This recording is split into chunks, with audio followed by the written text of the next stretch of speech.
Hi everybody, welcome to Ainsworth Golf Academy. Thanks for watching the video today, and as you can see I've got a special guest with me. I'm normally here on my own, but I'm joined here today by Chloe Oldfield. Chloe, welcome to the channel. Hi, thanks for having me. Chloe's going to introduce herself to you and tell you a little bit about what she does. So Chloe, over to you. Thank you.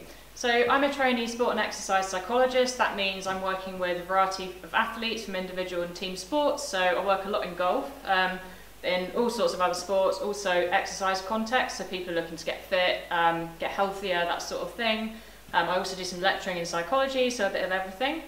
And we thought we would talk about visualization today. We thought we'd dive into the golf psychology, provide some good information that you might want to think about to improve your game. So what's Definitely. your experience? I mean, with my clients that I teach here in the academy, a lot of these golfers are struggling with visualization. Sometimes when I ask them the question, do you visualize? They look at me like I'm from another planet sometimes. So I think it's very difficult to hit a golf shot when you can't actually decide what shot you're trying to hit.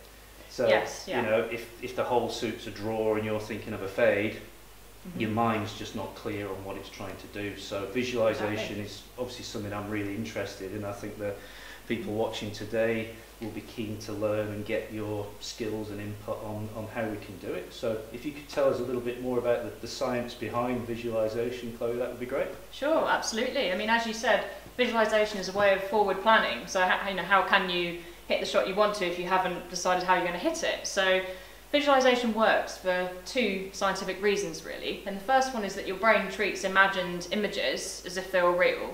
So when you see this when you have a nightmare, so you have a nightmare and when you wake up, your emotional brain is still going as if there's someone in the room or something, even though logically you know there's not.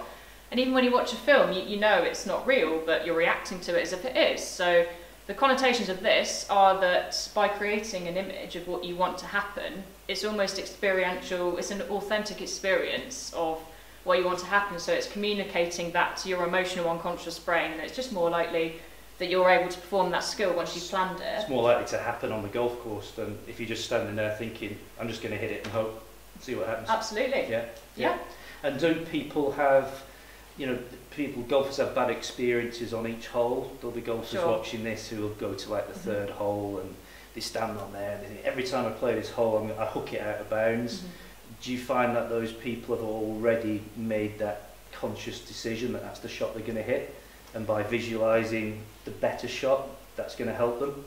Yes, so that's a typical example of, I suppose, what we call the ironic process effect. So an ironic process is where you decide that you want to avoid something or you try not to think about something, but by doing that, you're engaging the areas of your brain that are more likely to make that happen. So, so the less you think about something, the more you're likely to do it. Is it that way around or the other way around? The more you try to avoid it. The more you try to avoid it. If you say to yourself, oh, I need to keep out of the bunker, you're actually more likely to think about going in the bunker. Okay, got it. Yeah. So if I was trying to visualise a shot, how would I go into it? What would be the procedure, do you think, for me to try this, for somebody who's never done that process before? So the most important aspect of visualisation, I would say initially, is to make it as realistic as possible. So that's based on a neuroscientific principle called functional equivalence, which means that when you watch a movement being done or you visualise it, you're activating the same areas in your motor cortex that you actually use to execute it. Okay. So basically it's a form of mental rehearsal, but for that to work, it has to be realistic. So I would say, decide on the shot, as you said, decide on the shot that you want to hit. So what is it? Maybe it's a fade. Straight shot, fade, draw, whatever it might be. Or a 15-foot putt or something like that. And then what you need to do is build up from the environment up. So everything needs to be realistic. So that means you get a really clear picture of the environment in your head. So you need to get all the colours, look at what the surroundings are, start to engage different senses to, again, make it more lifelike. And then picture the shot as you see it. Maybe some people have talked to me about seeing like a tracker, like a tracer, imagining the shape of it. Yeah, absolutely. I'd say seeing the trajectory, I can't ever say that word, of the ball, I would say that's the most important thing. A lot of golfers I work with tend to just visualise from the point of the impact of the club on the ball. Then they don't see it in the flight. And they're seeing it land and they're seeing it pitch where they want to or roll into the hole. So it's seeing what you want to happen Yeah. within reason, obviously. And you see, I mean, this is quite relevant because Justin Rose has just become world #1. And I'm just going to grab, where's my golf club? And you watch Rose, you know, in a tournament, and he does it on every shot, and the club comes out of the bag, and we've had the discussion with the caddy, and then he stands behind it, and he's looking down the club, obviously looking at the shot, and at that stage, he must be visualising the shot he wants to play, isn't he? Absolutely. And I think probably the vast majority of these players are doing some sort of visualisation. Yeah. And you see them sometimes backing off the shot. Do you think that's, you know, the club goes back in the bag? Do you think that's when they can't quite see it clearly enough? It could well be. Maybe they're disturbed or just can't quite get the right image. Yeah, it could well be. It could well be that, you know, as we say, they're trying to plan the shot with the visualisation, and then they've decided actually, you know, perhaps they've decided that the wind's, you know... Wind's changed. Yeah, so maybe they need a shorter club or something. Okay. Or, yeah. So this is a skill which the people watching the videos, you know... Oh, look at that. This is my marker to show me where to stand, and it's stuck to my foot. That's good. We'll get rid of that. Yeah. So this is a skill which, you know, all standards of golfers can be using, you know, from the high handicappers right down to the scratch players, yeah? Absolutely, it's for everybody. Yeah, and it's a skill which just needs building on, doesn't it? You know, it's not something which may happen straight away for some golfers.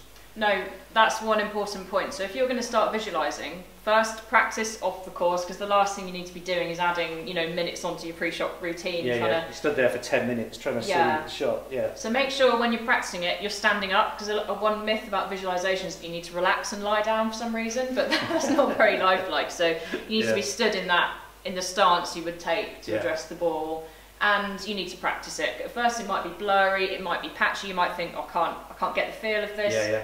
That's fine. If you would like to know how to improve your imagery ability, that's another topic. Another subject. So comment down below, Definitely. and we can potentially do another video. So for you golfers watching this video, you know, and you want to know a little, you know, this is just a new venture for Chloe and I. You know, we've done a little bit of work in the academy here with real golfers. And, you know, it's been really interesting for me to get an insight into how this works. But, you know, we need interaction with the people watching the videos, don't we? So, yeah, the comments really help us. And, you know, if there are any specific topics which people are struggling with, then, you know, we can maybe get a little video going there. So don't be afraid to give us some feedback and post those comments down below. Chloe, it's been brilliant. Thank you very much for today. There's more videos coming on various topics, which I'm sure is going to help your game. Don't forget to hit the subscribe button down there somewhere. Post your comments down below. If you like the video, give it a thumbs up. And we'll be back soon with some more videos. Right. Bye for now. Thanks for watching.